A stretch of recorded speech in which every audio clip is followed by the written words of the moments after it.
નમસ્કાર. ડીજી સ્કૂલમાં આજે આપણે એ જોઈશું કે જો તમારી પાસે વિદ્યાર્થીઓના માર્ક્સ પત્રક સી એક્સેલ ફાઇલના સ્વરૂપમાં હોય અને ડીજી સ્કૂલમાં 1 બાય 1 વિદ્યાર્થીના માર્ક્સની એન્ટ્રી આપણે ન કર્યું હોય તો કોપી પેસ્ટ કઈ રીતે કરી શકીએ? જેમ કે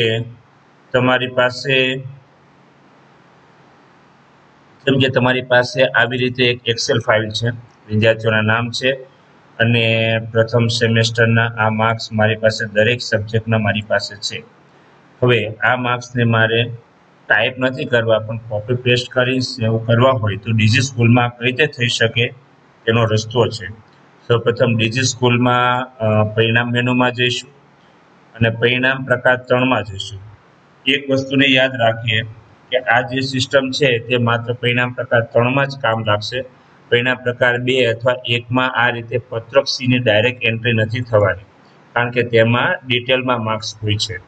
પરિણામ પ્રકાર 3માં એક ઓપ્શન તમને જોવા મળે છે, પરિણામના બધા વિષયની એન્ટ્રી.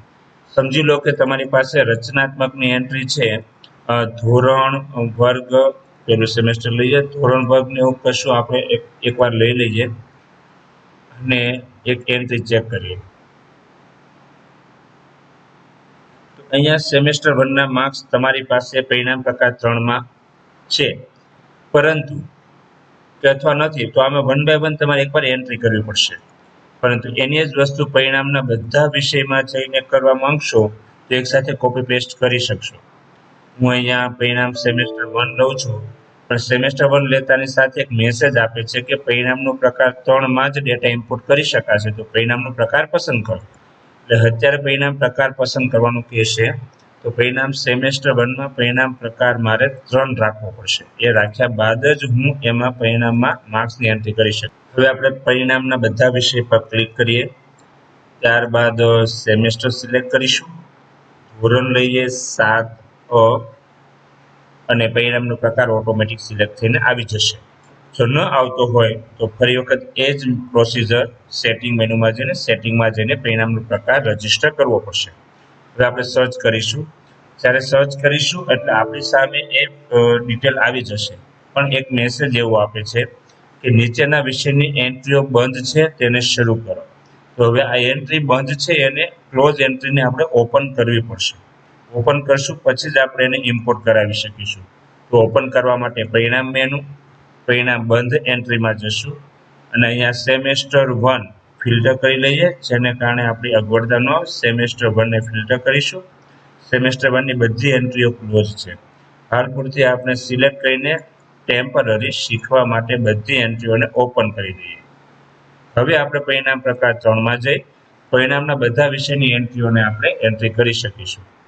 સેમેસ્ટર 1 સિલેક્ટ કરીશું, ધોરણ 7 આગળ કહ્યું તે મુજબ પરિણામ પ્રકાર આવી જશે. સર્ચ પર ક્લિક કરીશું, આપણી સામે ડેટા આવી ગયો. હવે અહીંયા ગ્રીન કલર એટલે રચનાત્મક ગુજરાતીના શરૂ થઈ જાય. તો આ 3 જગ્યાએ એક સાથે તમારે માર્ક્સની કોપી પેસ્ટ કરવી હોય તો કરી શકો, અથવા તો ગુજરાતી, ગણિત, હિન્દી, વિજ્ઞાન, અંગ્રેજી, આ રીતે બધા વિષયની તમારી એક્સેલ ફાઇલ જે છે એ રેડી હોય તો એ રીતે પણ તમે કરી શકો. હવે મહત્વની વાત એ છે કે જે વિદ્યાર્થીઓના રોલ નંબર અહીંયા લખેલા છે, જે ક્રમમાં વિદ્યાર્થીઓ છે એ જ ક્રમમાં આપણી પાસે અહીંયા વિદ્યાર્થીઓ હોવા જોઈએ, કારણ કે માત્ર ને માત્ર કોપી પેસ્ટનું કામ થાય છે. હવે આપણે અહીંથી આ 3 સબ્જેક્ટ લઈને આપણે કોપી કરીએ. આ માર્ક્સને મેં કોપી કર્યા અને હું સોફ્ટવેરમાં જાઉં છું. ક્લિક કરીને કંટ્રોલ V કરી શકો અથવા તો રાઈટ ક્લિક કરીને પેસ્ટ પણ કરી શકો. પેસ્ટ કરશો એટલે માર્ક્સ આવી જશે. જો બધા માર્ક્સ નીચે આવી ગયા, આ કોપી પેસ્ટ થઈ ગયા. હવે માત્ર તમારે સેવ કરવાનું છે. સેવ કરશો એટલે સચવાઈ જશે. એકવાર ચેક કરીએ માર્ક્સને સેવ થયા છે કે નથી થયા. સેમેસ્ટર 1માં જશું, ધોરણ 7 સર્ચ કરીએ તો તમે જુઓ છો ગુજરાતી વિષયના માર્ક્સને કોપી પેસ્ટ કરીને સેવ કરી લીધા. તો આ રીતે તમારી પાસે કોઈ એક્સેલ ફાઇલ હોય તો તમે આ રીતે બધા સબ્જેક્ટના માર્ક્સને કોપી પેસ્ટ કરીને સેવ કરી શકશો. ટાઈપ કરવાની જરૂર નથી.